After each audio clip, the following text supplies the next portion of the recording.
नमस्कार.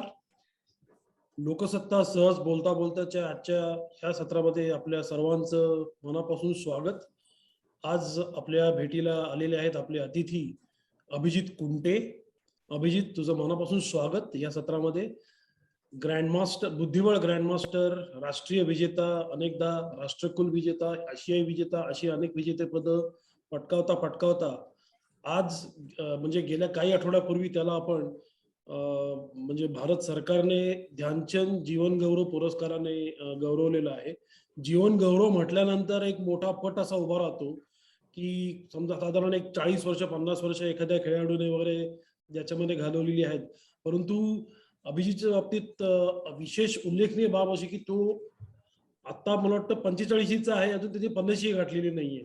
आणि इतक्या लहान वयात सुद्धा हा बहुमान त्यानं पुरस्कार हा बहुमान त्यानं मिळवणं ही निश्चितच एक मोठी गोष्ट आहे. अभिजित, या निमित्तानं तुझं पुन्हा एकदा अभिनंदन करतो या पुरस्कारासाठी.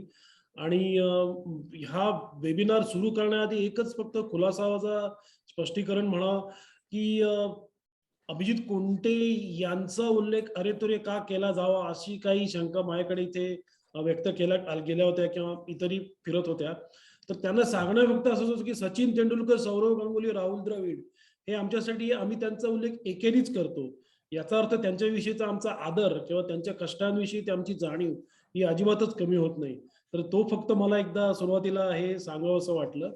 मला वाटतं आपण सुरू करूया. या वेबिनारचं स्वरूप असं असेल, सुरुवातीला मी आणि अभिजित थोडेसे बोलू, त्याच्यानंतर आपण प्रश्न शेवटच्या सत्रामध्ये घेऊया. सुरुवात पुण्यामध्ये एक चांगलं सुस्थापित मध्यमवर्गीय कुटुंब आणि त्यामध्ये असताना सुद्धा बुद्धिबळ हा करिअर म्हणून निवडताना, विशेषतः तुझे वडील बुद्धिबळ संघटक म्हणून ओळखले जातात, तुझी बहीण उत्तम चेस खेळायची, राष्ट्रीय विजेती होती. तर कितपत म्हणजे हा संघर्ष कुठे काही झाला का घरामध्ये काही? संघर्ष म्हणजे कसं होतं की तेव्हा बुद्धिबळ एवढं पॉप्युलर नव्हतं आणि बुद्धिबळासाठी चेसचे क्लासेस ही कन्सेप्ट फोडके सर जेव्हा पहिल्यांदी आले होते, त्यांनी मृणालला एका ठिकाणी खेळताना बघितलं आणि ते घरी आले आणि ते घराच्या एकदम जवळ राहायचे आमच्या, आणि आले आणि त्यांनी सांगितलं की मृणालला तुम्ही चेसच्या क्लासला पाठवा, मी तिला नॅशनल पर्यंत घेऊन जाईन. पण आई बाबा म्हणले की आता चेसचा क्लास 1985 साली सगळी म्हणजे 84-85 ची गोष्ट आहे. आई बाबांनी काही जास्त इंटरेस्ट दाखवला नाही. पण सर वॉज सो कॉन्फिडंट त्यावेळेला की त्यांनी असं सांगितलं की नाही, मी म्हणे तुम्ही तिला काही झालं तरी पाठवा. आणि 10 रुपये फी होती तेव्हा चेसच्या क्लासची. तर ते म्हणले की आम्ही तुम्हाला 50% डिस्काउंट देऊ, पण तुम्ही काही झालं तरी पाठवाच. आणि मग अशा प्रकारे मृणाल चेसच्या क्लासला जायला लागले आणि मग तिच्या बरोबर जायला कोणतरी पाहिजे म्हणून मग माझी सुरुवात झाली. अशी ती ऍक्च्युली चेसच्या क्लासची सुरुवात आहे. नाहीतर मी आधी क्रिकेट मला जास्त आवडायचं. तू बीएमसीसी मध्ये, मला वाटतं बीएमसीसी ला सुद्धा एक त्यांची टीम त्यावेळेला मला आठवते, इंटर कॉलेजिएट स्पर्धेमध्ये ज्यावेळेला आम्ही मी वाडियाकडनं होतो त्यावेळेला, तेव्हा बीएमसीची टीम म्हटलं की अशी धडकी भरायची. म्हणजे तू, चंद्रशेखर गोखले अशी ती टीम फारच जबरदस्त होती. तो तुझा प्रवास तिथून सुरू झाला आणि 2000 मध्ये तू ग्रँडमास्टर झालास. तर हे यश, ग्रँडमास्टर म्हणजे ऑफकोर्स बुद्धिबळातला सर्वोच्च जो आपण किताब म्हणतो तसं, तर हे यश तुला अपेक्षेपेक्षा लवकर मिळालं का जरा उशीर झाला? तुझा त्याच्यामध्ये काय भावना आहे? आय थिंक त्यावेळेला ते लवकर होतं. म्हणजे it was a good age to become a grand master. कारण माझ्या आधी फक्त 3च जण होते, आनंद, बरुआ आणि ठिपसे. आणि तिघही माझ्यापेक्षा तेव्हा मोठे होते. आणि आनंद ऑफकोर्स 18व्या वर्षी झाला होता, पण बाकीचे सगळे दोघे जण वयाच्या लेट एज मध्ये ग्रँड मास्टर झाले होते आणि मी 23व्या वर्षी जीएम झालो. तर त्यावेळेला ते एज यंग होतं, पण आता बघितलं तर ते ओल्ड वाटते. नाही, आता सगळे संदर्भच बदललेले आहेत, त्याच्याकडे आपण येऊच नंतर. पण इथं मुद्दाम उल्लेख करायला पाहिजे असं की त्यावेळेला प्रवीण ठिपसे नंतर दुसरा मराठी ग्रँड मास्टर म्हणजे मला आठवतंय विश्वनाथन आनंदने एका मुलाखतीमध्ये असं म्हटलं होतं की म्हणजे हा साधारण 2000 किंवा 98 असं त्या काळातला म्हणजे ती गोष्ट आहे की भारतामध्ये बुद्धिबळ खेळणारी फक्त जी काही सिलेक्ट पॉकेट्स आहेत त्याच्यात तमिळनाडू, महाराष्ट्र आणि पश्चिम बंगाल, काही प्रमाणात आंध्र प्रदेश, पण या पलीकडे हे जात नाही असा त्याने उल्लेख केला होता. आणि हे म्हणताना त्यांनी खास तुझा उल्लेख केला होता की आता अभिजित कुंटे आलेला आहे तर yes we are looking forward to him या स्वरूपानं. म्हणजे त्याच्यानंतर तुझा ट्रॅक खेळाडू म्हणून चांगला राहिला पण त्याच्यापेक्षा सुद्धा प्रशिक्षकाकडे वळला. तर ते डायव्हर्जन कशा प्रकारे होतं म्हणजे साधारण म्हणजे तू कोणत्या एका टप्प्यावर तुला असं वाटलं की खेळाडू म्हणून पुढे जाण्यापेक्षा प्रशिक्षक म्हणून किंवा संघटक म्हणून आपल्याला अधिक आपलं टॅलेंट दाखवता येईल? सो आय थिंक 1912 ते 14 मध्ये बऱ्यापैकी स्टॅग्नन्सी आली होती की एक ठराविक रेटिंग आणि एशियन मेडल्स. वर्ल्ड कप मी 3दा खेळलो पण एका लिमिटच्या पुढे जाता येत नव्हतं. तर तेव्हा मग असा आणि तेव्हा खूप यंगस्टर्स पण बाहेर येत होते. सो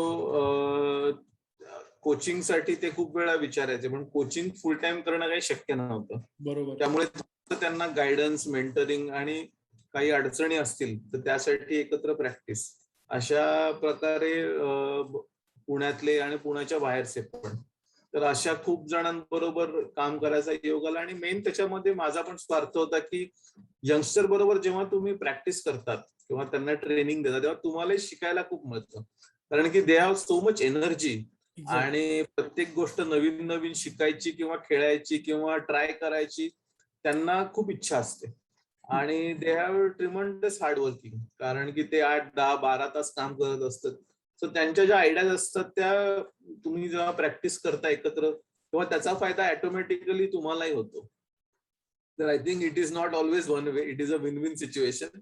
पण त्यांच्याबरोबर काम करण्याचा एक आनंद पण वेगळा होता आणि लकीली त्यातले ऑलमोस्ट सगळेच जण IM किंवा GM झाले ज्यांच्या बरोबर मी बरोबर काम केलं त्याच्यातून. So you discovered sort of a coach in yourself while interacting या सगळ्या तरुण मंडळींबरोबर. म्हणजे I think full time coach मी कधी नव्हतो कारण की कसं आहे कोचिंगला तुम्हाला खूप वेळ द्यायला लागतो. बरोबर. सो अनफॉर्च्युनेटली या अर्थाने म्हणजे कम पार्टनर असं आपण म्हणू शकतो. तुझं आता आपण वर्ल्ड कपचा उल्लेख केला. मला वाटतं एकदा वर्ल्ड कप मध्ये झुयागिन्सिया बरोबर तुझा मला वाटतं एक जो पराभव झाला होता तो त्यावेळेला झाला होता. तो तुझे असे मेमोरेबल डाव सांगशील का? आणि मेमोरेबल स्पर्धा म्हणजे जो संस्मरणीय स्पर्धा अशी म्हणावी की आय थिंक मेमोरेबल स्पर्धांमध्ये खूप आहेत पण सगळ्यात महत्वाची म्हणता येईल मेमोरेबल पेक्षा ती होती म्हणजे 1996 ची नॅशनल चॅम्पियनशिप. ती महत्वाची अशा करता होती की तोपर्यंत मी ज्युनियर मध्ये खेळत होतो मेनली आणि मी सब ज्युनियर नॅशनल जिंकलो होतो, अंडर 14 जिंकलो, अंडर 12 जिंकलो, अंडर 16 जिंकलो, ज्युनियर पण मी एकदा जिंकलो होतो. तर आणि एशियन ज्युनियर मध्ये मला ब्रॉन्झ होतं, एशियन सब ज्युनियर मध्ये ब्रॉन्झ होतं. So I was very confident की आता सिनियर मध्ये खेळायचं आणि मग त्यांना हरवायचं. आणि मी तेव्हा नॅशनल बी आणि नॅशनल ए असं होतं आणि नॅशनल ए ला टॉप 6 प्लेअर ऑलरेडी सीडेड असतात आणि बी मधनं 10 जण क्वालिफाय होतात आणि 16 जणांची ही एक राऊंड रॉबिन टुर्नामेंट असते. आणि त्या राऊंड रॉबिन म्हणजे 15 राऊंडची टुर्नामेंट चालते ऑलमोस्ट 18 ते 20 दिवस कारण 2 rest day. So it's a very long tournament. त्याच्यासाठी वेगळी स्ट्रॅटेजी लागते. आणि स्विस लीग आणि राऊंड रॉबिन मध्ये फरक असा आहे की स्विस मध्ये तुम्हाला 2-3 स्ट्रॉंग प्लेअर लागतात, 2-3 मीडियम आणि मग 2-3 वीक. इथे कसं आहे तुम्हाला 15 सिलेक्टेड प्लेयर्स खेळायचे. You need lot of energy आणि you need lot of ideas to play this tournaments. पण माझी पहिलीच वेळ होती आणि मी आपला अग्रेसिव्हली डे 1 पासून म्हटलं की आता सगळ्या सिनियरना आपल्याला हरवायचंय. आणि the whole tournament backfired so badly की मी त्या टुर्नामेंट मध्ये शेवटचा आलो. So that was something which had never occurred to me की मी कधी शेवटचा येऊ शकतो. म्हणजे कुठल्या टुर्नामेंटला शेवटचं येणं. पण तो एक असा एक्सपिरियन्स आला मला की मला कळलं की आपण जे काही करतोय ते इनफ नाही आणि ह्याच्यातनं आपल्याला खूप शिकायला पाहिजे आणि खूप प्रॅक्टिस करायला पाहिजे. सो आपल्या स्वतःच्याच गेमकडे एक मी त्रयस्थ नजरेने बघितलं की काय काय आपल्या चुका होत आहेत किंवा काय याच्यात इम्प्रूव्ह करू शकतो. आणि त्या प्रकारे माझ्यामध्ये नेक्स्ट 1 वर्ष भरपूर ओपनिंग जो माझा विकनेस होता त्याच्यावरती 1 वर्ष खूप काम केलं मी. आणि नेक्स्ट इयरला त्याचा जो फायदा झाला मला की 97 ला मी पहिले जानेवारी मंथ मध्ये नॅशनल ज्युनियर जिंकलो. ते मी 3rd time in a row जिंकलो. त्याच्यानंतर त्या वर्षी मी बीकॉम फायनल इयरला पण होतो आणि 97 मे मध्ये मी पुन्हा नॅशनलला क्वालिफाय झालो बी मधनं आणि मग नॅशनल ए खेळायला गेलो. ती भिलाईला होती आणि तिकडे मी फर्स्ट आलो. तो एक मला वाटतं रेकॉर्ड होता का नॅशनल बी मधनं क्वालिफाय होऊन नॅशनल ए एकदम जिंकणं? रेकॉर्ड असं नाही म्हणताय, म्हणजे मला पण माहित नाही आधीचा रेकॉर्ड काय होता ते. नाही, माझ्यामध्ये तो रेकॉर्ड होता, कारण बी असं फारच रेअर एक्झाम्पल होतं की नॅशनल बी आणि नॅशनल ज्युनियर पण मी थर्ड टाइम इन रोज जिंकलो, तो पण एक रेकॉर्ड होता. आणि मी इंटरनॅशनल मास्टर टायटल झालं माझं त्या टुर्नामेंट मध्ये. आणि then in November I played Asian juniors, ज्याच्यामध्ये मी गोल्ड जिंकलो. पण गोल्ड म्हणजे मी 9व्या राऊंडलाच फर्स्ट आलो होतो आणि टुर्नामेंट 11 राऊंडची होती. सो म्हणजे 9त 8.5 पॉईंट होते माझे. सो एवढ्या डिफरन्सने जिंकलो होतो आणि तिकडे माझा फर्स्ट ग्रँड मास्टर नाम झाला. पण आय थिंक ह्या सगळ्या मागचं महत्वाचं होतं की जी 96 ला जो एक टुर्नामेंट खराब खेळलो, जो धक्का बसला, तो जॉल्ट म्हणजे तो आवश्यक होता असं म्हणतो त्या पद्धतीने आपण. I think so that was one of the crucial movement की जो तुमच्या आयुष्यामध्ये आपण एक गेम चेंजर मुवमेंट येतो म्हणतो. तर I think that loss was very important असं मला आता बघताना वाटतं. ऑफकोर्स त्यावेळेला it was a shock, big shock की how could you finish last. एखादा संस्मरणीय डाव असं सांगू शकशील की प्रिफरेबली इंटरनॅशनल ओपोनंट विरुद्ध, की सगळा ग्रँड मास्टर समोर होता आणि एक एपिशिन म्हणून प्लेअर होता, कार्पावचा ट्रेनर माझ्या मते ना, व्लादिमीर एपिशिन. बरोबर. सो त्याच्याबरोबर मी तेव्हा एकदाच लिनारेस उबेडाला टुर्नामेंट खेळायला गेलो होतो स्पेनला, आणि I played in Linares and I lost to him. आणि उबेडामध्ये पुन्हा आमच्या दोघांची गेम लागली होती. आणि त्या गेम मध्ये मी त्याला आय थिंक ऑलमोस्ट 30-32 मूव मध्ये जिंकलो मी तो गेम आणि एकदम क्रश केलं. आणि ही वॉज सो अँग्री की तो गेम तसाच टाकून, नॉर्मली सही वगैरे करतात, इतका अपसेट झाला. तो सही बी न करता त्याच्या तसा निघून गेला तिकडनं. फोटो मला अजूनही आठवत आहे, कारण तो असा म्हणजे मुळात थोडासा चष्म्यातनं ग्रम्पी असा माणूस होता आणि त्यावेळेला त्याचा चेहरा फारच उग्र बनला होता. फारच पडला आणि very strong player, very strong. कारण तो बरोबर आहे, अनातोली कार्पावचा ट्रेनर असणं आणि त्याच्याविषयी दरारा होता की चांगला एक थिअरिटिशियन आहे, म्हणजे बऱ्यापैकी थिअरी त्याला. संस्मरणीय अजून एक डाव म्हणजे जेव्हा 2000 मध्ये आपण ऑलिम्पियाड खेळत होतो आणि we were playing with Hungary, आणि त्या दिवशी माझा गेम अल्मासी झोल्टन बरोबर होता. पण actually I was suppose to play Judith Polgar, पण she took a rest that day आणि then I played with Almasi. आणि त्या गेम मध्ये मी एक बिशप सॅक्रिफाईस केला आणि मग त्याचं जे रायलोपेज फेमस, म्हणजे त्याचं एकदम पेट ओपनिंग होतं, त्याच्यामध्ये त्याला तो रुक ए3 रुक जी3 करून एक खूप चांगला गेम जिंकला. आणि त्याच्यानंतर आनंद पण मला म्हणतो नेहमी की अल्मासीला बघितलं की युअर फ्रेंड इज हिअर म्हणून. तो एक गेम असा मिनिएचर सारखा झाला आणि खूपच चांगला गेम झाला तो. आणि it was very important game, कारण आम्ही 2-2 ड्रॉ केलं. हो, तो ड्रॉ झाला होता बरोबर. आणि Hungary was very strong then actually, म्हणजे अल्मासी अजूनही स्ट्रॉंग आहे आणि त्यावेळेला तर खूपच स्ट्रॉंग होता. बरोबर. Was in top 20 almost. Leko पण त्या टीम मध्ये खेळत होता का? पीटर लेको फर्स्ट बोर्डवर होता. फर्स्ट बोर्डवर, बरोबर. लेकोची आय थिंक ड्रॉ झाली, मी जिंकलो आणि थर्ड बोर्डवर कोणतरी हारलो.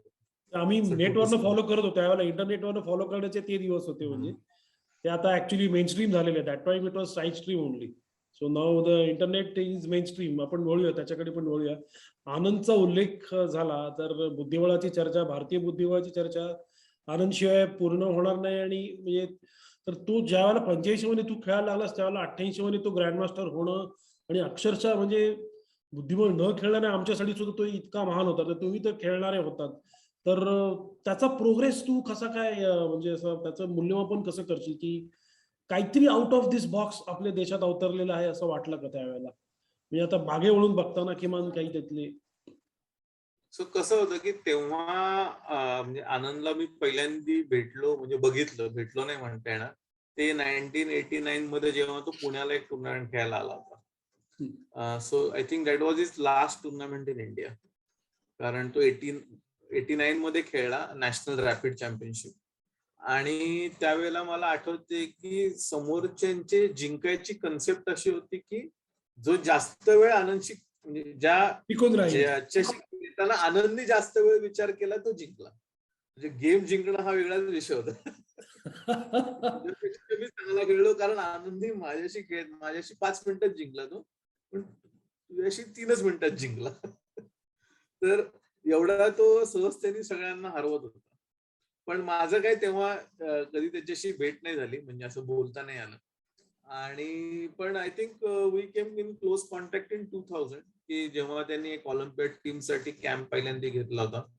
आणि मग त्याच्यानंतर ऑफकोर्स मेनी इंटरॅक्शन 2004 ला एका टीम मधनं पण आम्ही खेळलो होतो आणि त्याच्याबरोबर बऱ्याच वेळेला ट्रेनिंग करायची पण संधी आली आणि नंतर ऑफकोर्स वेगळ्या वेगळ्या प्लॅटफॉर्म्सवरती एकत्र भरपूर भेटण्याचा आणि काम करण्याचा योग आला.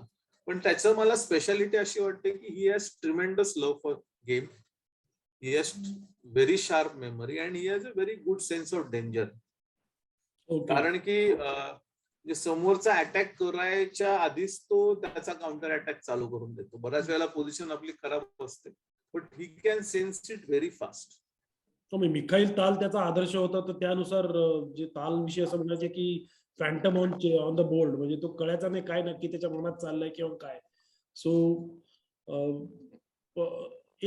आणखी एक प्रश्न या निमित्ताने विचारावं असं वाटतं की आनंद बऱ्याच म्हणजे त्याच्या युवा वयामध्ये किंवा लहानपणीच राहतं त्याला फिलिपिन्सला जायची संधी मिळाली. मग तिथं तो त्यांचा राष्ट्रीय खेळ होता, मग तिथं त्याला अनेक याच्यामध्ये त्याच्यानंतर लगेच मग युरोपचं एक्सपोजर वगैरे वगैरे.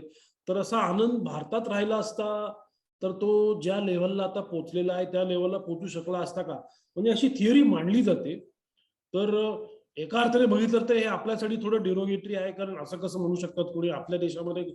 पण ज्या वेळेला आनंदविषयीचं जे असेसमेंट जी काय आम्ही बघितली किंवा मी जी वाचली त्याच्यामध्ये एक अत्यंत महत्वाचा मुद्दा हा होता की त्याला बाहेर राहायला मिळालं आणि ते जे एक्सपोजर होतं ते थोडंसं जरा तुलनेनं वेगळं होतं. म्हणजे मला असं वाटतं की त्या वेळेची ती गरज होती, कारण की तेव्हा इंटरनॅशनल ट्रॅव्हल एवढं इझी नव्हतं. नंबर 1. नंबर 2 ची गोष्ट अशी होती की इंडियामध्ये त्यावेळेला चांगले कोचेस अवेलेबल नव्हते. बरोबर. तुम्हाला ट्रेनिंग जरी करायचंय किंवा कोचिंग जरी घ्यायचंय तरी तुम्हाला इंडियाच्या किंवा एशियाच्या बाहेर जाण्याशिवाय काही ऑप्शन नव्हतं. Europe was the ideal place. Number 3, चेसमध्ये राऊंड रॉबिन किंवा क्लोज टुर्नामेंट्स खूप असतात आणि त्या मॅक्झिमम सगळ्या त्यावेळेला युरोपमध्ये व्हायच्या. सो इंडियातनं कोणी तुम्हाला बोलवणार, मग तुम्ही so any quick vacancy in the tournament, if you are there you can fill it up. ऑडिओचा इश्यू झालाय का मला वाटतं अभिजित, स्वप्नील आय थिंक. हा, ऑडिओचा इश्यू आहे का मला वाटतं अभिजित, जरा ब्रेक होतोय आवाज असा, म्हणजे रिझोनेट होतोय आवाज जरा थोडासा. हा ठीक आहे, कॅरी ऑन. जेव्हा पण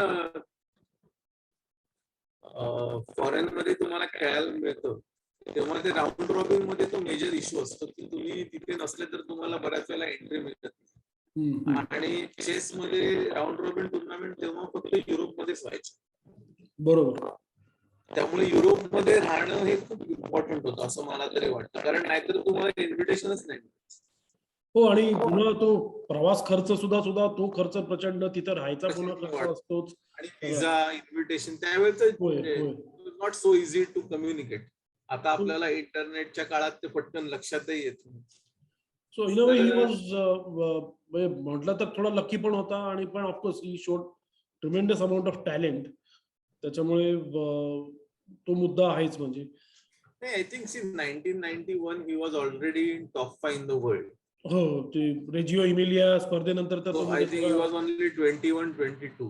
बरोबर. आणि तेव्हापासून ते ऑलमोस्ट 2017 पर्यंत he was top 5 in the world, 17-18 पर्यंत. आय थिंक 35 वर्ष एवढं काळ तुम्ही एवढ्या टॉप लेवलला खेळणं हे अदरवाईज अशक्य आहे. हो, आज सुद्धा रेटिंग जेव्हा आता फिडेची आली तेव्हा तो नंबर 16 आहेच. म्हणजे नंबर 16 2757 त्याचे रेटिंग आहेत. म्हणजे तो आता steel very much in the thick of things म्हणतात तसं. But I think top 5 is the cream. Top 5 आपल्याकडे अजूनही कोणी त्या एज मध्ये टॉप 5 मध्ये अजून जाऊ नाही शकले. नाही, बरोबर बरोबर. तू कोचिंगच्या संदर्भात म्हणाला की त्यावेळेला जेव्हा तुझे क्रुशियल टुर्नामेंट्स असायचे वगैरे, तर दोन महत्वाचे आस्पेक्ट तिथे आहेत. एक म्हणजे कोचिंग, दुसरं म्हणजे स्पॉन्सरशिप. तर ह्या दोन विशेषतः महत्वाच्या आव्हानांचा सामना तू कसा काय करायचास? कारण हे फार बुद्धिबळामध्ये ह्या दोन्ही गोष्टी अत्यंत महत्वाच्या आहेत. सो 90 म्हणजे आधी माझे मोहन फडके सरांकडे मी होतो. नंतर मग अरुण वैद्य जे आहेत ठाण्याचे बरोबर. आहे, त्यांच्याकडे मी ऑलमोस्ट 3-4 वर्ष ट्रेनिंग घेतलं. आणि मग नंतर व्लाडिमिरो आणि उबिलावा उभी या लावा. हम्म. दोघं जण इंडियनचे कॅम्प करायला यायचे.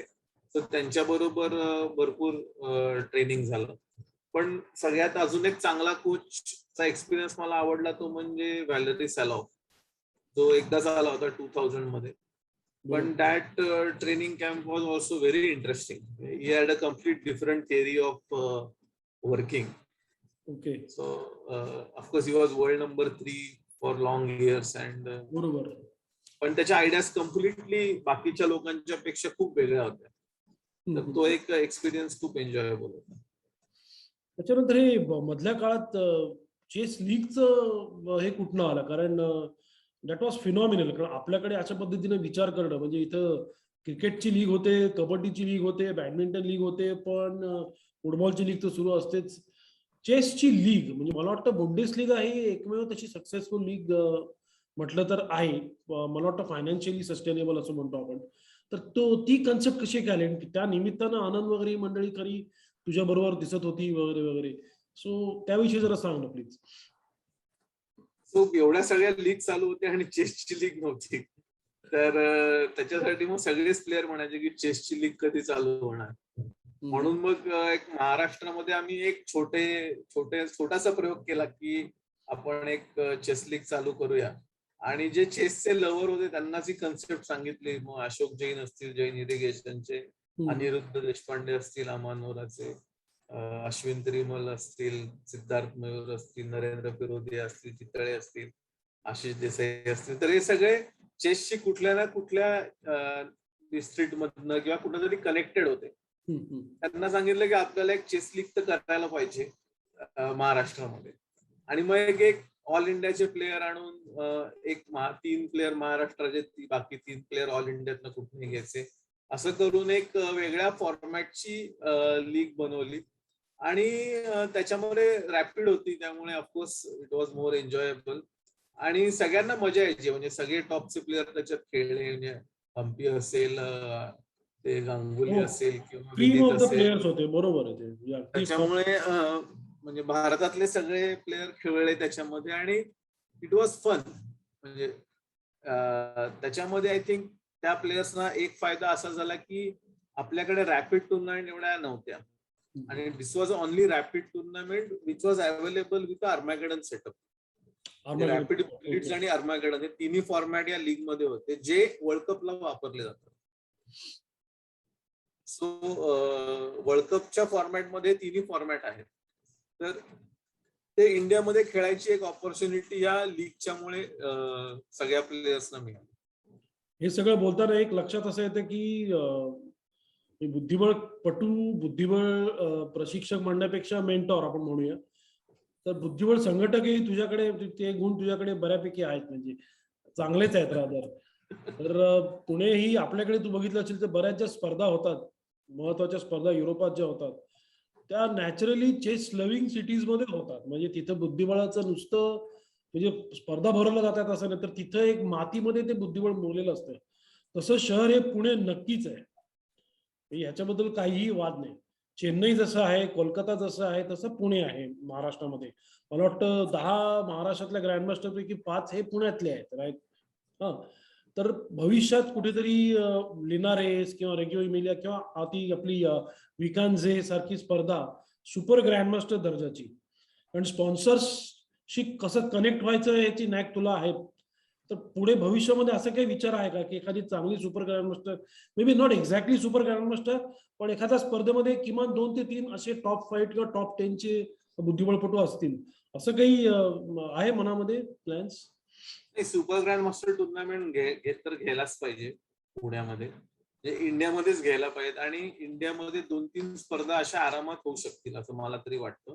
पण त्याच्यामध्ये कसं आहे की तुम्हाला ते रेटिंग मेंटेन करायला आणि त्याच्यातनं इंडियन प्लेअरना ऑपॉर्च्युनिटी पण तेवढी मिळायला पाहिजे. जसं कलकत्ता आता एक टुर्नामेंट आपल्याकडे चालू झालेली आहे ऑलरेडी, टाटा स्टील सुरू झालेली आहे तिकडे. टाटा स्टील. तसं अजून 2 स्पर्धा माझ्या मते पुणे आहे, दिल्ली आहे किंवा हैदराबाद आहे, या ठिकाणी आरामात चालू होऊ शकतात असं मला तरी वाटतं.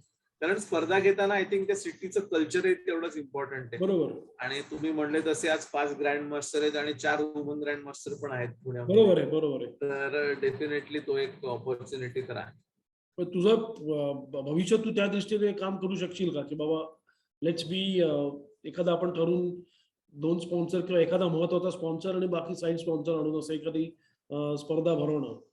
सो बिकॉज आय एम स्पर्धा तर नक्कीच करणार आपण.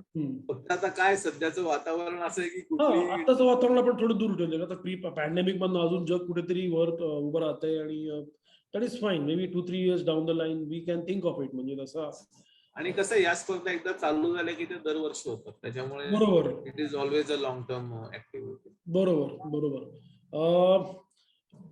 बुद्धिबळ ऑलिम्पियाडकडे आपण वळतोय आता. महिलांच्या ऑलिम्पियाडमध्ये सिल्वर मेडल आणि ऑनलाईन ऑलिम्पियाडमध्ये ब्रॉन्झ. तर ह्या सगळ्या ऍक्टिव्हिटीजच्या जे मध्यभागी किंवा त्या पूर्णपणे त्याच्यामध्ये तू गुंतलेला होतास, इन्व्हॉल्व्ह होतास, तर जरा तो अनुभव सांग ना. कारण खूप त्याच्याविषयी रंजक माहिती हरिका द्रोणवल्लीचा मी एक इंटरव्ह्यू वाचला आता. त्याच्यात तिने तुझ्याविषयी खूप चांगलं लिहिलेलं आहे. तर तो चांगलं लिहिणं इज वन थिंग, पण त्या सगळ्या रात्री जागवत टेन्शनमध्ये प्रिपेअर करणं लोकांना, तुमच्या खेळाडूंना, ही दुसरी गोष्ट आहे पूर्णपणे. तर जरा तो अनुभव प्लीज शेअर करणं. सो ऑनलाईन ऑलिम्पियाड चेन्नईवरनं आपण खेळलो होतो आणि Anand was the captain of the team आणि मी व्हाईस कॅप्टन कम कोचच्या रोलमध्ये होतो. तर it was a mix tournament, men आणि वुमन एकत्र होते. बरोबर आहे, कॉम्पोजिट टुर्नामेंट होती ती. बरोबर आहे, पण I think we played very well. आणि आपला पहिला रोड होता की आपण लीग मध्ये टॉप करायचं, ते आपण केलं. त्याच्यानंतर जे नॉकआउट होतो त्याच्यामध्ये आपण क्वार्टर फायनल जिंकलो. सेमीफायनल मध्ये अनफॉर्च्युनेटली आपल्याला युएस लागला आणि आय सिन्सिअरली बिलीव्ह की तो जो टायमिंगचा इश्यू झाला की आपण रोज 3 वाजता मॅचेस खेळत होतो. मुद्दा आनंदही मांडला आणि तूही मांडला होता मला वाटतं. कारण ते it is a very small thing otherwise, पण कसं आहे की त्या 5 मिनिटाच्या गेम मध्ये it become a very important aspect. कारण की तुमचं त्याच मिनिटामध्ये तेवढं डोकं चाललं पाहिजे आणि शार्पनेस तेवढाच कंटिन्यू राहायला पाहिजे. कारण एक छोटा हरिकृष्णाची ब्लंडर होती किंवा एवढ्या ब्लंडर झाल्या आपल्या, तर I think that backfired, but of course that cannot be the only reason. पण still we won a bronze medal. I think it was a very good performance. पण we could have reach the finals very easily. Of course Russia was a strong team, पण we had a good opportunity to be there. कारण आपण first game पण 5-1 जिंकलो होतो US. हो, 5-1 फारच मोठा होता तो. म्हणजे दॅट वॉज फिनॉमिनल. तिकडनं युएसनेच कमबॅक केला असं म्हणतात actually. Harika played extremely well in the knockout stage by winning all the games, which is very very rare. ती तयारी करताना म्हणजे काय नक्की, म्हणजे अशा वेळेला तुम्ही म्हणजे जेवण खाण विसरून पूर्णपणे सगळे त्याच्यात गुंतलेले असतात किंवा काय, लाईक टीमची एक स्ट्रॅटेजी ठरते, मग प्लेअर वाईज ठरतं? कारण कसं आहे, आमच्यासारखं सर्वसामान्य बुद्धिबळ रसिका नाही, म्हणजे कम्प्लिटली एक वेगळंच विश्व असतं ते. आम्हाला माहितीये की रिझल्ट काय असतो ते वगैरे, पण त्याच्या मागे जे काही क्रांती घडलेली असते किंवा घडवावी लागते ना, त्याचे साक्षीदार तुम्ही असता. कसं असतं की चेस मध्ये इट्स ऑल मेंटल. तर तुम्हाला एकतर प्लेयर्सचा कम्फर्ट बघणं खूप गरजेचं असतं. नंबर 2 की त्यांना त्यांचा कॉन्फिडन्स लेवल आणि त्यांचा अपोनंट जो आहे त्यांच्या कम्पॅटिबिलिटी, की कोण कोणाला सूट करेल खेळताना. आणि तिसरा विषय आहे की त्या वेळेला प्रॅक्टिसमध्ये कुठलं ओपनिंग येणार आहे त्याच्यावरनं तुम्हाला ऍक्च्युली गेम चालू असताना बऱ्याच स्ट्रॅटेजी चेंज करायला लागतात, की किंवा तुम्हाला जे प्लेयर चेंज करायला लागतो, प्लेयर चेंज पण करावे लागतात. बरोबर. तर ती जी ऑपॉर्च्युनिटीची जी विंडो ती तुम्हाला फक्त 10 ते 15 मिनिटाची असते. So there are lot of things involve त्या वेळेला की तुम्हाला बरेच चेंजेस करणं गरजेचं असतं. तर तो माझ्या मते कॅप्टनचा आणि कोचचा एक मेजर रोल येऊन जातो त्याच्यामध्ये. कारण तिथे तुम्हाला डिसिजन घेऊन ते चेंजेस इंडिव्हिज्युअल टुर्नामेंटला तेवढा स्कोप राहत नाही, तिथे फक्त कोचिंग एवढा एकच पार्ट राहतो. पण बरोबर. टीम इव्हेंट मध्ये कॅप्टनला बाकी पण बरेच डिसिजन्स ऍक्च्युअली बोर्ड वरती घ्यायला लागतात. बाकीचे प्लेयर्स काही वेळेला म्हणजे असा संघर्ष होत नाही, प्लेअरला काहीतरी वेगळं वाटत असतं, कॅप्टन वेगळा सांगत असतो वगैरे, असं काही थोडे फ्रिक्शन्स तिकडे असतात, होतात. ते फ्रिक्शन्स होऊ नये याच्यासाठीच कॅप्टन. बरोबर. आणि झाले तरी त्या प्लेअरला समजावून सांगता यायला पाहिजे की हे या कारणाकरता. I think everybody is matured enough to understand it. पण बऱ्याच गोष्टी अशा असतात की कधी कधी तुमच्या हातात नसतात, पण तुम्हाला त्यावेळेला ते निर्णय घेणं गरजेचं असतं. तसं आता ऑलिम्पियाड नंतर आम्ही याला गेलो स्पेनला, वुमन टीम चॅम्पियनशिप. बरोबर. तर तिथे पण असं 12 स्ट्रॉंग टीम्स होत्या सिलेक्टेड, आणि आधी राऊंड रॉबिन होती ज्याच्यामध्ये आपल्याला पुन्हा आपल्याला सेकंड येणं गरजेचं होतं टॉप 2 मध्ये, कारण मग तुम्हाला दुसऱ्या पूल मधले थर्ड फोर्थ ची खेळायला मिळतं.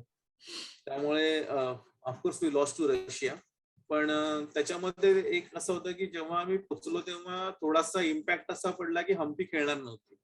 So that we came to know only 4-5 दिवस आधी.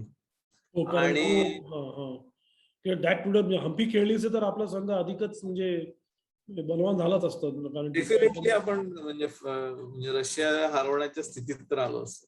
पण एनिवे, आणि Mary Ann Gomes replaced her at the last moment, so she had a time. चांगलं खेळली मेरियन गोम्स पण चांगली she played extremely well, she won the bronze medal. So she had only 1 week to practice. तिकडे गेल्यानंतर पण काय आहे, तो जो निगेटिव्ह इम्पॅक्ट होता की हम्पी आलेली नाहीये. सी कसं आहे, तुमची टीम स्ट्रॉंग आहे आणि सडनली तुमचा मेन प्लेअर खेळत नाहीये आणि तुमचं सीडिंग पण खाली जातो. म्हणजे आपण सेकंड सीड होतो ते डायरेक्ट फोर्थ सीड झालो. पण तुमच्या प्लॅनिंगची पण थोडी रिअलाइनमेंट वगैरे करावी लागते. प्लॅनिंग सगळंच, पण ते जे प्लेयर्सचं मोरल होतं, so it was very important to win the game. कारण फर्स्ट राऊंड जेव्हा ते खेळले तेव्हा I could see that they वर shaky, they were not confident to win the match. So second राऊंडला जेव्हा आपली मॅच होती आणि म्हणजे आपण एक गेम जिंकलो होतो, 2 ड्रॉ होत होते. So I had to tell the fourth board to take a draw. So maybe that board could have played, Bhakti was there आणि ती खेळू शकली असती, पण त्यावेळेला ती मॅच जिंकणं, कारण मग एकदा तुमचा कॉन्फिडन्स आला ना, मग तुम्ही यू कॅन प्ले गेम, पण तो कॉन्फिडन्स येणं त्यावेळेला गरजेचं होतं. आय थिंक तो गेम जिंकलो, मग आपण आरामात क्वालिफाय झालो. सेकंड आलो आपण. ऑफकोर्स रशियाशी हारलो, पण Russia was very strong.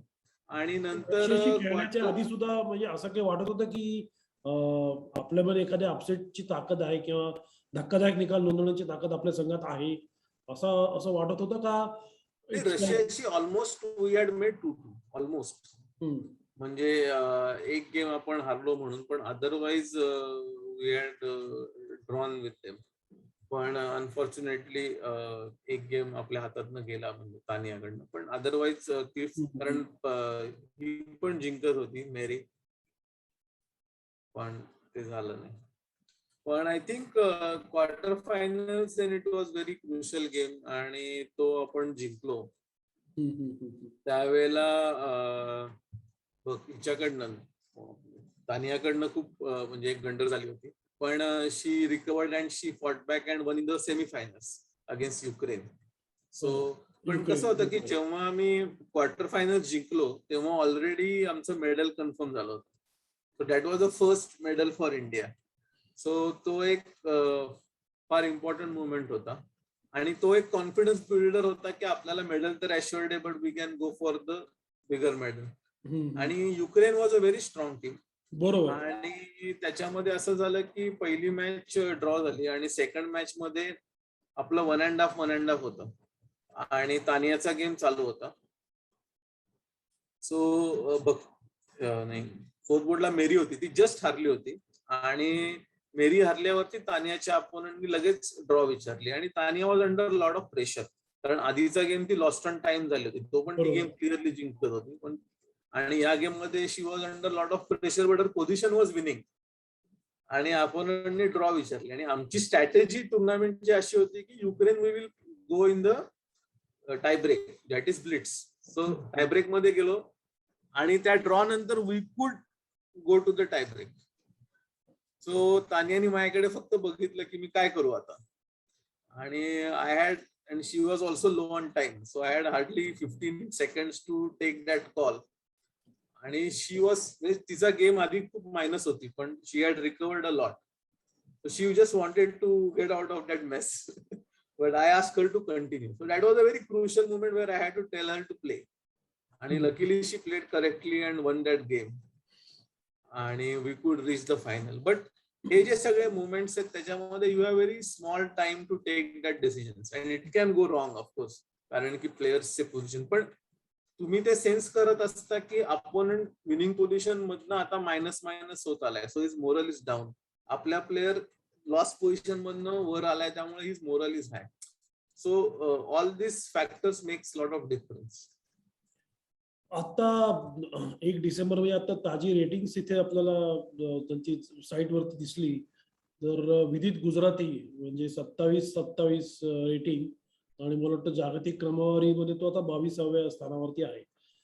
Loksatta तरुण तेजांकित म्हणून त्याला आम्ही 2 वर्षापूर्वी गौरवलं होतं. अतिशय टॅलेंटेड प्लेअर आहे. तू पण म्हणजे त्याच्याशी जवळून त्याच्याशी सहभागी झाला होता त्याच्या प्रगतीमध्ये. मेंटॉर म्हणून तू त्याचे. तर how do you see a phenomenal called Vidit Gujrathi. म्हणजे एक डॉक्टर दाम्पत्याचा मुलगा पूर्णपणे वेगळा करिअर पाथ निवडून आणि तो आता प्रोफेशनल बुद्धिबळपटू झालेला आहे. त्याची बाकीची त्याच्याशी संबंधितच त्याचे ऍक्टिव्हिटीज आहेत.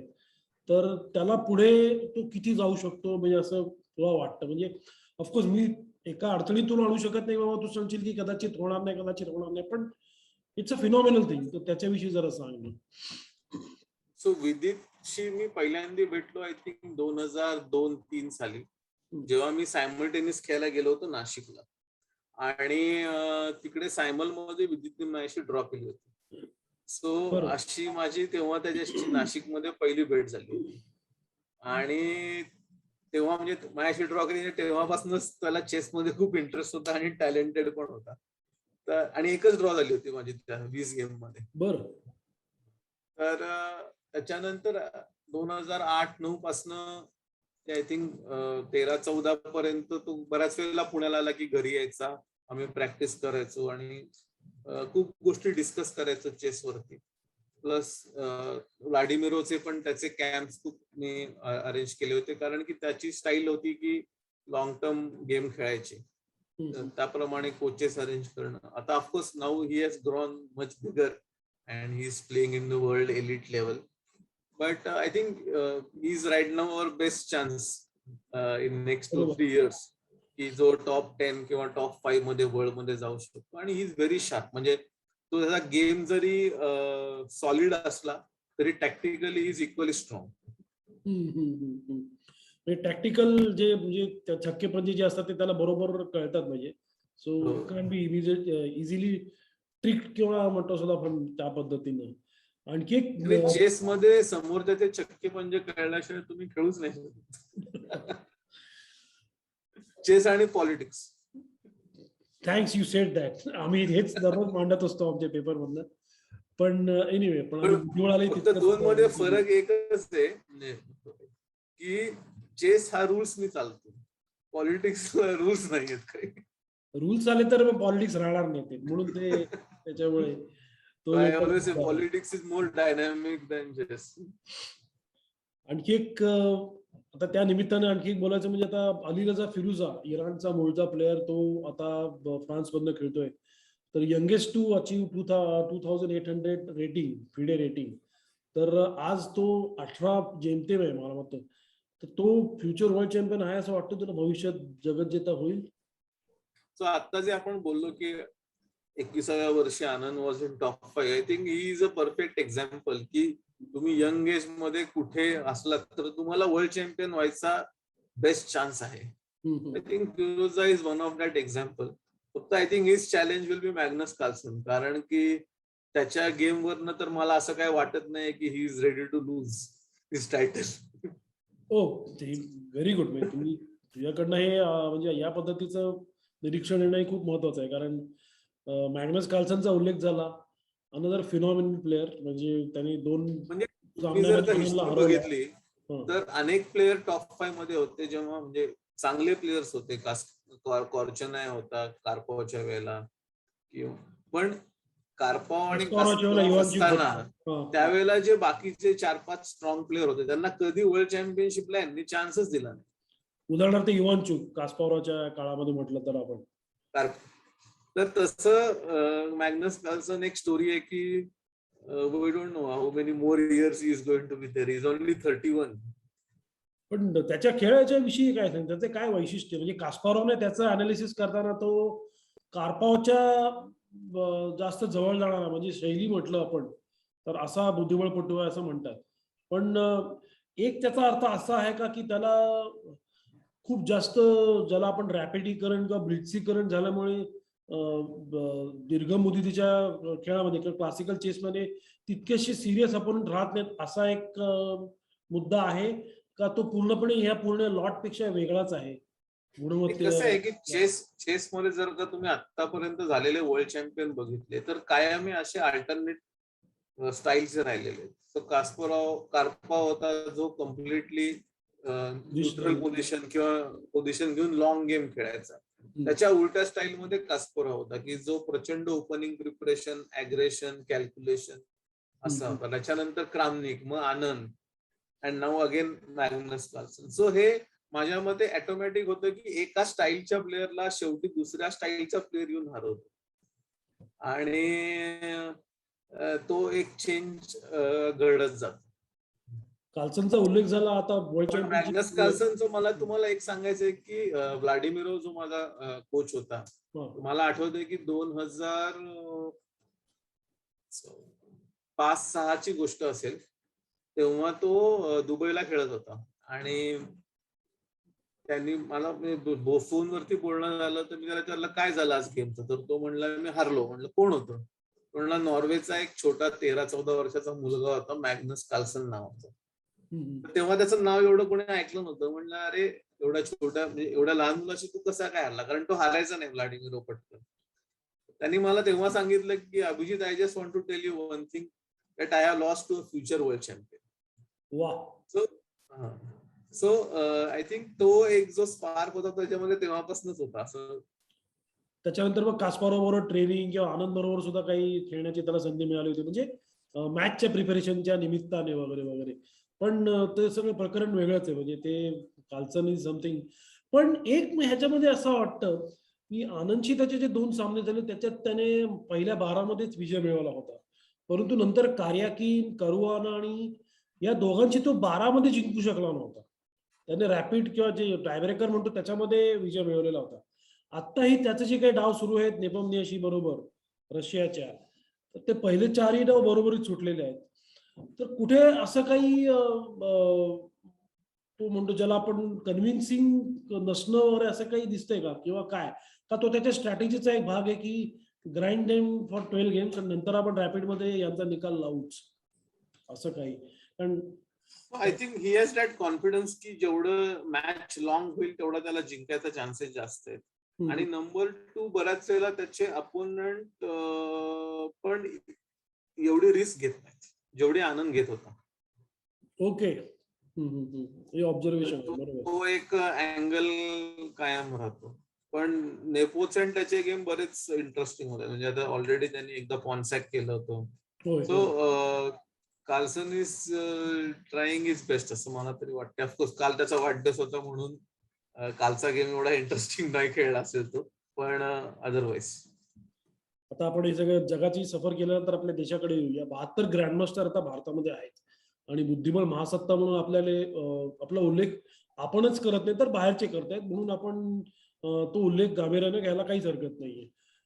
तर ह्याच्यामध्ये प्रज्ञानंद आहे किंवा गुकेश आहे किंवा निहाल सरीन आहे, ही सगळी मंडळी आहेत. त्याच्यात हा सगळा जो काही एक किंवा प्रज्ञानंदची बहीण वैशाली आहे, हे सगळं कशामुळे होते? हे फक्त ऑनलाईन एक्सपोजरमुळे होत आहे किंवा काय? हा नक्की फिनॉमिनन काय आहे आणि इथून पुढे हे कुठे जाणार आहे सगळं? म्हणजे आता कौतुक सगळं ठीक आहे, पण कदाचित मग आपण जास्त यांच्यावरती प्रेशर टाकायला लागू का, की 10 वर्ष झाली अजून जगत येता नाही, 20 वर्ष झाली अजून जगत येता नाही, का ही परिस्थिती येणार नाही आणि आपल्याकडे जगत येता येईल? या सगळ्या ब्रंच बंद, म्हणजे 72 मधले ऑफकोर्स सुरुवातीचे आपण हे करू, पण 60 किंवा 50 तरी या दशकातली तरी असतील. 50 ही जी मंडळी आपण म्हटलं तसं, तर एकतर हा फिनॉमिनन काय आहे, आणि दुसरं म्हणजे ह्याच्यात महिलांमध्ये सुद्धा आणि पुरुषांमध्ये सुद्धा पोटेन्शियल वर्ल्ड चॅम्पियन तुला दिसतात का? सो आता हे जे 6-7 मुलं आहेत, म्हणजे नेहा सरीन असेल, प्रज्ञानंद असेल, रौनक साधवानी असेल, गुकेश असेल, अर्जुन नरगसीस असेल किंवा अजून पण असतील, पण हे सगळे साधारणपणे 16 ते 18 वर्ष वयाची मुलं आहेत, जी 2400 ते 2450च्या आसपास रेंगाळत आहेत. तर हे नक्कीच खूप टॅलेंटेड आहेत आणि खूप पुढे जाऊ शकतील. पण वर्ल्ड चॅम्पियन म्हणाल तर मग फिरोजाशी आपण त्याची कंपॅरिझन करतोय आणि he is 2800 plus, almost same age. तर ती जी गॅप आहे ती अजून फिल करायला थोडा वेळ लागेल. पण आय थिंक चेसमध्ये जो ग्रोथ घडते किंवा प्रोग्रेस घडतोय याचं कारण आहे की जे बरेच सारे ग्रँड मास्टर होते जे आधी झालेले, ते आता सगळे चेसचं कोचिंग करतात. आणि पूर्वी जी कोचिंग अवेलेबलच नव्हती भारतामध्ये, आता तुम्हाला अनेक ठिकाणी अवेलेबल झाले. आणि आता त्याच्यानंतर आता आनंदनी जे हे या सगळ्या मुलांचं जे मेंटरिंग, कोचिंग आणि नर्चरिंग जे आनंद स्वतः करतोय इन्फोसिस बरोबर आहे, तो एक फार चांगला उपयोग या मुलांना आहे की तुम्हाला एवढ्या 16व्या वर्षी जर का एखाद्या वर्ल्ड चॅम्पियन कडनं, की ज्यांनी जगातली सगळी प्रेशर हँडल केलेली आहे चेस, अशा प्लेअर बरोबर तुम्हाला ऐकायला मिळते, त्याच्याबरोबर प्रॅक्टिस करायला मिळते, तर तो तुमचा एक गेम एका वेगळ्या लेवलला नेऊन जायला खूप उपयोगी एक्सपिरियन्स आहे. तर आय थिंक हे जे सगळे ट्रेनिंगचे जे फॅक्टर्स आता इंडियामध्ये अवेलेबल झालेले आहेत, आय थिंक त्याच्यामुळे भारताला पुढे फ्युचरमध्ये खूप स्कोप आहे असं मला तरी वाटतं. हा जो सगळा वयोगट आहे हा अतिशय लहान वयोगट आहे, जी आता मुलं इतक्या प्रमाणावर बुद्धिबळ खेळतायत.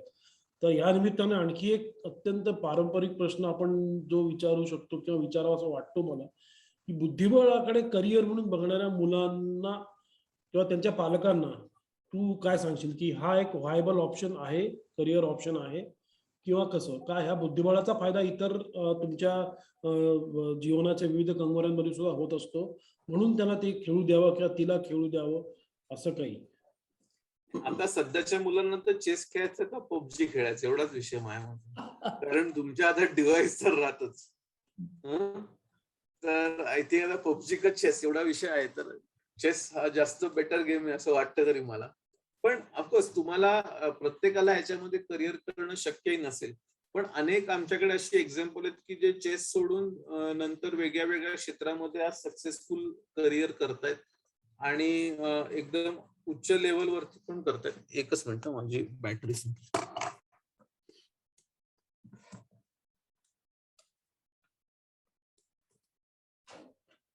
सॉरी.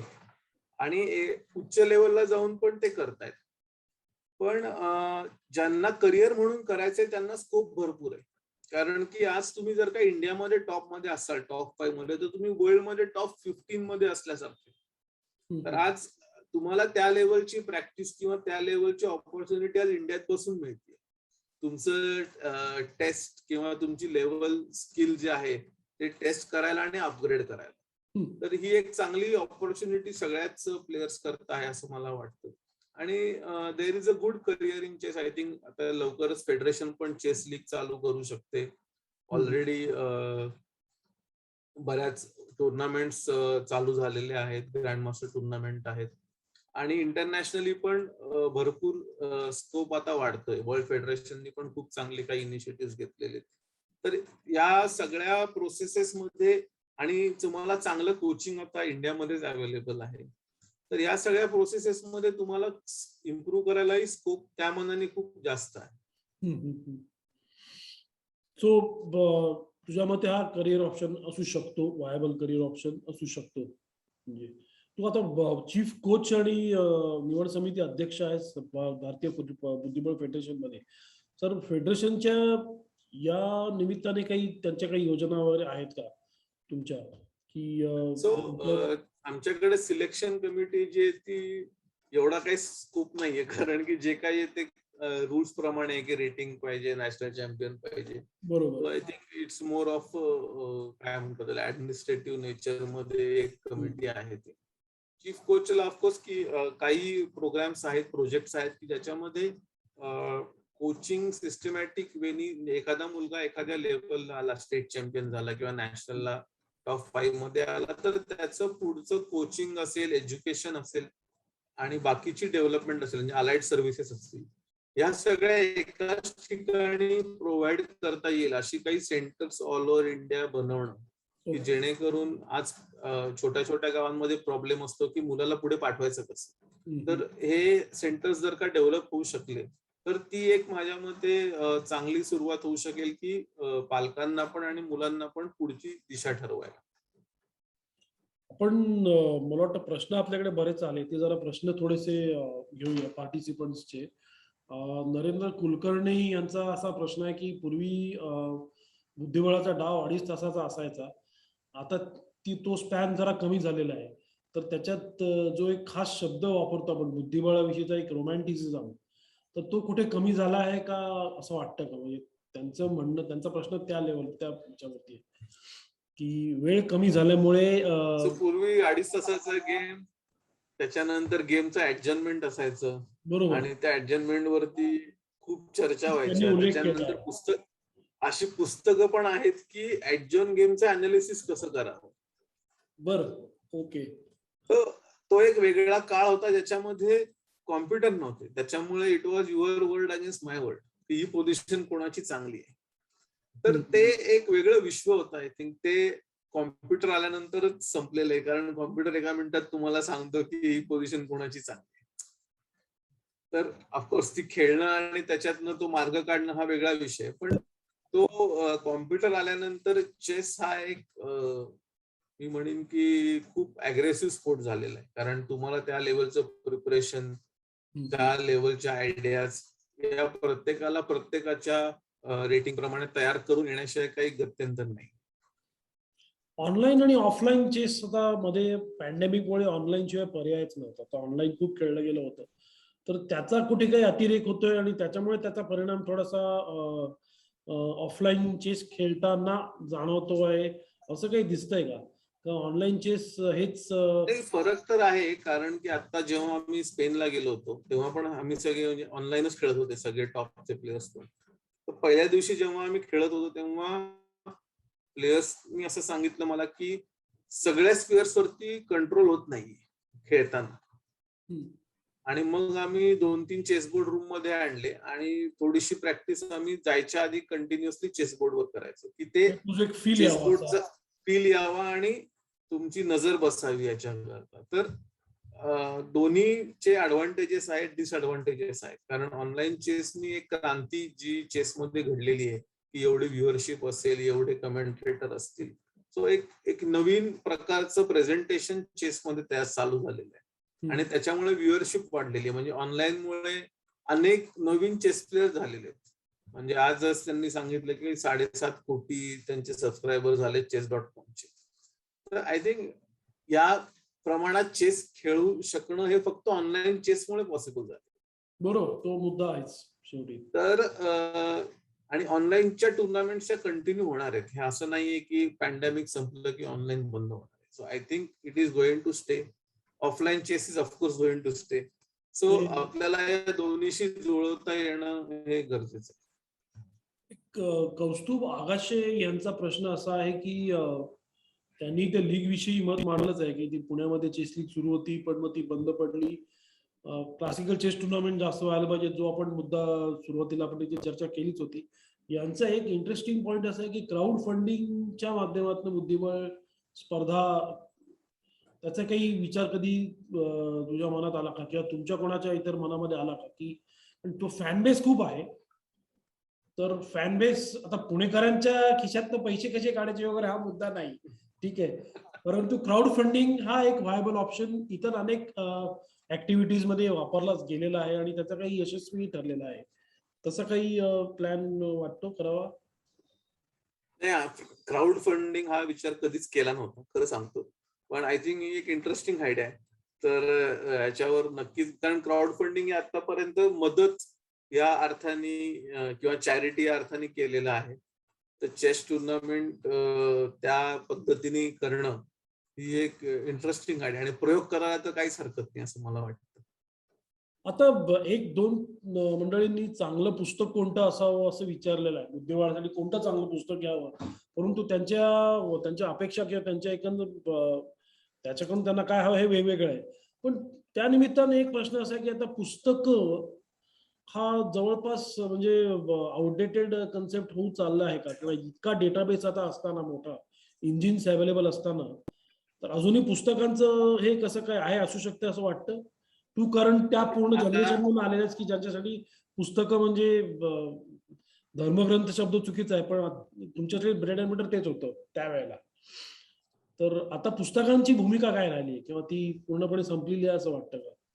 आता पुस्तकं बऱ्यापैकी कमी झाली. आता लोक आर्टिकल्स लिहितात किंवा व्हिडिओ बुक्स पब्लिश करतात, की जे तुम्ही इंटरनेटवरच बघू शकता किंवा सबस्क्राईब करू शकता. आणि ही बुक्स एवढ्या प्रमाणात येतात, म्हणजे ऑलमोस्ट वर्षाला 1000 एक असे 1000-2000 काय म्हणू त्याला आम्ही, चेसेबल कोर्सेस म्हणतात ते त्याला, होय. जे पब्लिश होत आहेत. आणि it is written by most of the strongest players in the world. म्हणजे अनिश गिरी असेल, आनंद असेल, सगळेजण वेगळ्या वेगळ्या प्लॅटफॉर्मवरती हे आपले कोर्सेस टाकतात. आणि त्याच्यामुळे पुस्तकांची जागा आता त्यांनी बऱ्यापैकी रिप्लेस केलेली आहे. पण ऑफकोर्स काही अजूनही माय बेस्ट गेम्स किंवा हे जे या टाईपची जी पुस्तकं निघतात ती अजूनही पॉप्युलर आहेत. हम्म. पण जी पूर्वी ओपनिंग वरती पुस्तकं निघायची किंवा मिडल गेम वरती निघायची, त्यांची जागा आता बऱ्यापैकी ह्या ऑनलाईन कोर्सेसनी घेतलेली. एक वेगळाच प्रश्न आहे, त्यांचं नाव त्यांनी दिलेलं नाही, पण एक लॉस मॅनेजमेंट वरती एक प्रश्न आहे की हारल्यानंतर स्वतःला पुन्हा एकदा दुसऱ्या डावासाठी किंवा दुसऱ्या दिवशीच्या डावासाठी उभं कसं राहायचं, की तो हरणं हे खूप मोठं डेव्हास्टेटिंग गोष्ट असते. कारण बुद्धिबळातला जी काही हार असते ती काही वेळेला तुमच्या चुकीमुळे किंवा एखाद्या दुर्लक्ष झाल्यामुळे होते. तो जो काही परिणाम होतो त्याच्यातून सावरायचं कसं, आणि हे सावरणं कितपत महत्वाचं असतं? तर मला असं वाटतं की चेसमध्ये हरणं आणि जिंकणं या दोन्हीतनं सावरायला शिकायला पाहिजे. उत्तम उत्तम. कारण की हारण्याने तुम्ही डिवॉर्स झालेले असता, जिंकण्याने तुम्ही खूप आनंदित झालेले असता. थोडंसं एक तर हे प्रकारचं दोन्ही तुम्हाला कृतज्ञता. विसरायचंय हा. आणि नेक्स्ट डेचा गेम खेळायचा आहे. म्हणजे मी एक एक्झाम्पल देतो की माझा आणि बरुआचा गेम होता 2004-5 साली. हम्म. आणि मी व्हाईट होतो. व्हाईट कडनं मी एक गेम खेळलो आणि मी जिंकलो. पण त्याच्यामध्ये मी ओपनिंग मध्ये एक मिस्टेक केली होती. अच्छा. आणि आम्ही दोघांनी ती बघितली नाही. गेम झाला, आम्ही घरी आलो आणि मी मग गेम अनालिसिस करत होतो माझा, आणि मला ती चूक दिसली. चूक दिसल्यावरती मी त्या दिवशी खूप रात्रभर प्रॅक्टिस केली आणि त्याच्यावरती काय सोल्युशन काढायचं ते काढलं त्या लाईन मध्ये. नेक्स्ट डेला आमचे 2 गेम होते. सो नेक्स्ट डेला सकाळी मी ब्लॅक कडनं खेळणार होतो, तर ब्लॅक कडनं एक गेम खेळलो. संध्याकाळी माझ्या सुगर्जित सहा होता, ज्यांनी सेम लाईन माझ्याशी खेळला होता, जे बरुआ खेळला होता. होपिंग की जी मी मिस्टेक केली होती बरुआशी ती मी रिपीट करेन, कारण की मी गेम जिंकलेलो होतो. So why I will go and critically analyse that game. So मला तेच, आणि पण मी लकीली प्रिपेअर केलेलं होतं, so I could again defeat him. So मी एकाच लाईन मध्ये 2 गेम जिंकू शकलो. पण मेन मुद्दा असा आहे की तुम्ही हारलाय किंवा जिंकलाय, याच्यापेक्षा त्या आपल्या झालेल्या गेमचं क्रिटिकल अनालिसिस होणं फार गरजेचं. आणि त्याच्यातनं जे बेस्ट सोल्युशन निघतं ते तुम्ही त्या दिवशीच काढणं फार महत्वाचं असतं. बरोबर आहे. आणि बऱ्याच वेळेला असं होतं की तुम्ही डोक्यातनं ते विचार काढू शकत नसता. कधी कधी तुमची एकदम विनिंग गेम मध्ये ब्लंडर झाली असते. असे खूप वेळा प्रसंग येतात की म्हणजे अपसेट व्हायला होतं. तर आय थिंक त्यावेळेला फिजिकली दमणं हेच सगळ्यात महत्वाचं असतं, की त्यामुळे तुम्हाला झोप येऊ शकते. काही प्रश्न इथं म्हणजे किमान 5 ते 6 प्रश्न असे आहेत की बुद्धिबळाच्या डावाची तयारी कशी करावी. म्हणजे एक प्रश्न की opening, middle game, end game वगैरे वगैरे. आणि मग ते त्याच्यापेक्षा एखादा डाव तू सुरुवातीला कसं करायचं आणि आताची मंडळी कशी करतात की एखाद्या डावाची तयारी तुला करायची आहे, उद्या तुझा डाव आहे, तर how do you go about it, how does your day begin. दुसरा महत्वाचा प्रश्न मला फक्त विचारायचा वाटतो की फिजिकल फिटनेस हा मुद्दा, हा घटक इथं कितपत महत्वाचा असतो? माझ्यामध्ये फिजिकल फिटनेसची गरज आहे. बरेच जण सायकलिंग किंवा स्विमिंग हे टुर्नामेंट चालू असताना, रनिंग हे टुर्नामेंट चालू असताना करतात. पण सगळ्यात बेस्ट आहे ते म्हणजे तुम्ही कुठला तरी जर का दुसरा स्पोर्ट खेळत असाल तर त्याचा फायदा अजून जास्त आहे, कारण की कुठलाही स्पोर्टमध्ये तुम्हाला शार्प माइंड लागतं. तुम्ही थिंक करत असतात. तुमच्यामध्ये एक जिंकण्याचं म्हणजे गेम खेळताना एक कस आजकालच्या लागतो. बाबतीत आपण बघतो की स्पर्धेदरम्यान बास्केटबॉल तरी किंवा फुटबॉल. फुटबॉल तरी तो आणि उत्तम प्रकारे खेळत असतो. म्हणजे असं टाइमपास फुटबॉल तो खेळत करेक्ट. नाही. तर ते हा चांगला मुद्दा आहे. बरोबर. तर क्रॉस स्पोर्ट ट्रेनिंग हे फिजिकल फिटनेससाठी, स्पोर्ट्स चेससाठी पण खूप चांगलं आहे. पण ते नसेल तर बरेच जण पण साधारणपणे 1 तास एक्सरसाइज करू शकतील एवढी तरी प्रत्येकामध्ये स्ट्रेंथ असते, हम्म. की तो एक मिनिमम फिटनेस लेवल सगळे प्लेयर्स. आणि आता जे नवीन प्लेयर आलेत ते तर अल्ट्रा फिट आहेत सगळेजण. हम्म, हम्म, हम्म, हम्म. तर आय थिंक फिटनेस खूप इम्पॉर्टंट आहे, कारण की तुम्ही काय 11 दिवस खेळताय, 2 टुर्नामेंट असेल तर 22 दिवस खेळताय कंटिन्युअसली. हम्म, आणि प्रत्येक गेम मधला एक मुवमेंट जरी तुमची गेली तरी ती अख्खी टुर्नामेंट वेस्ट होते. So any lapse of concentration is going to cost you a lot. आता उलट्या ते तुम्ही अर्थाने हा avoid. प्रश्न विचारावासा वाटतो की डावा आधी आपण ठीक आहे, मग डावा नंतर खूप एक अत्यंत म्हणजे कष्टप्रद डाव झालेला असतो. तुम्ही हारलेला आहात, जिंकलेला आहात किंवा डाव बरोबरीत सुटलाय वगैरे हा मुद्दा नाही. त्याच्यानंतर रिलॅक्स कसं काय होण्यासाठी काय करावं किंवा सो बरेच जण काही छोट्या series बघतात, अर्ध्या तासाचे एपिसोड्स. हम्म, काही जण लॉंग वॉकला जातात, स्विमिंग करतात. So that is the only, कारण काय नेक्स्ट डे ला पुन्हा गेम आहे तुम्हाला. सो बरोबर. You need to be also preparing for the next day game. So normally जेव्हा चेसची टुर्नामेंट चालू असते तेव्हा ऍव्हरेज ट्रेनिंग पिरियड तुमचा, चेस खेळण्याचा पिरियड तुमचा 10 तास तरी होतो. सो हे तुम्ही ऑलमोस्ट 10 दिवस करत असतात continuously. Any tournament is very taxing. बरोबर. तो एक मुद्दा आणि तो फिटनेस तुमचा एका मोठ्या ड्युरेशन साठी तुम्हाला तो बाळगावा लागतो, ठेवावा लागतो आणि ती लेवल पण तशी ठेवावी लागते. कारण फिटनेस तुमचा जायला लागला, तुमचा खेळ किती चांगला झाले तरी इट इज अल्टिमेटली त्याच्यावर So परिणाम it is very होतो. important that when you go for a tournament, you have a daily routine. It can be anything. की तुम्ही सकाळी 5 ला उठताय का 10 ला उठताय. But you should have a routine which you follow for all the days. So it becomes easy. Your body gets ready for it. हम्म, हम्म. कधी या पूर्ण कारकिर्दीमध्ये तुला पर्सनल सेकंड कोणाचा व्हावं असं कधी विचार आला मनामध्ये की कारण ती एक मोठी कम्युनिटी आहे. आपण रुस्तम कासिम जेनॉ म्हणू किंवा ओबिलावा म्हणू किंवा निल्सन म्हणू इथे पीटर हायने निल्सन. तर ती एक डेडिकेटेड कशी हे असते, तर तसं कधी मनात विचार आला म्हणजे का तसं कधी? So I think important movement जी माझ्या मते माझ्या लाईफ मध्ये मी as a chess player miss केली ती होती आय थिंक 98 to 2004, ज्याच्यामध्ये मी पण युरोपमध्ये जाऊन राहायला होतो असं मला आता वाटतं. ओके. कारण की तेव्हा इंडिया जेवढ्या टुर्नामेंट होत नव्हते हम्म, हम्म, हम्म, हम्म, आणि कोचिंग पण नव्हतं इंडियामध्ये. हम्म, सो त्यावेळेला जर का मी युरोपमध्ये शिफ्ट झालो असतो तर कदाचित वेगळं चित्र दिसेल असं नाही, पण एक चान्स तो एक घ्यायला हवा होता असं मला वाटतं. आणि त्या 6 वर्षामध्ये कदाचित ते करायला, तेव्हा ऑफकोर्स पण वेगळी परिस्थिती होती, फंड्स इश्यू असायचे किंवा एवढं इझी नव्हतं तेव्हा ट्रॅव्हल, आता आपल्याला जेवढं वाटतं तेवढं. पण तो एक चान्स तेव्हा घ्यायला हवा. हरकत नाही. पण जो काही आता आपल्यासमोर अभिजित कुंटे बोलत होता इतका वेळ आणि त्यांनी इतकं चांगले आपल्याचे काही इन्साइट्स शेअर केले, तर जो आजचा अभिजित कुंटे आहे तोही एक महान यापेक्षा कमी नाहीये. कारण मेजर ध्यानचंद यांच्या नावाने जीवन गौरव पुरस्कार मिळणं वगैरे ही चर्चा आता आपण इथं संपवत आहोत. परंतु जाता जाता 2-3 गोष्टी इथं मांडाव्याशा वाटतात आवर्जून. एक म्हणजे या पद्धतीनं अभिजित कुंटे जसं आपल्याशी आता बोलतोय ना, तो त्यावेळेला आम्ही कॉलेजमध्ये असताना म्हणजे मला वाटतं इंटर कॉलेजच्या वेळेला तो बऱ्यापैकी स्टार बनलेला होता. म्हणजे तो बुद्धिबळ स्टार बनलेला तर नक्कीच होता. आणि त्यावेळेला सुद्धा तो असा वावरायचा आमच्यामध्ये, तो असा म्हणजे कॉलेजचा एखादा मित्र वावरतो आहे किंवा एखाद्याचा डाव सुरू आहे तिथे जाऊन बघ, त्याला मदत कोणाला पाहिजे सांगा, तुमच्यापैकी कोणालाही मी मदत करू शकतो वगैरे. हे जे एक इन्फॉर्मल ते जे प्रसन्न व्यक्तिमत्व होतं, तो अभिजितचा महत्वाचा गुण आहे. कारण बुद्धिबळपटू आणि प्रसन्न व्यक्तिमत्व ही जरा अलीकडच्या काळातली कन्सेप्ट आहे. पण ते तसं होण्याआधी काळामध्ये अभिजितचं तो एक रसरशीतपणा होता, ते जे काही चैतन्य होतं ते आपल्याला जाणवत होतं. आणि आज तो जसा त्यावेळेला होता आजही तो तसाच आहे. आणि याचाच एक आज जो या लेवलला पोहोचलेला आहे तो त्या पूर्णपणे त्या रसरशीतपणाचा, त्या प्रामाणिकपणाचा आणि त्या बुद्धिबळाविषयीच्या आसक्तीचा किंवा विलक्षण आवड असल्याचा तो एक सगळा आपल्याला आज जो आहे तो दिसतो आहे अभिजित कुंटे.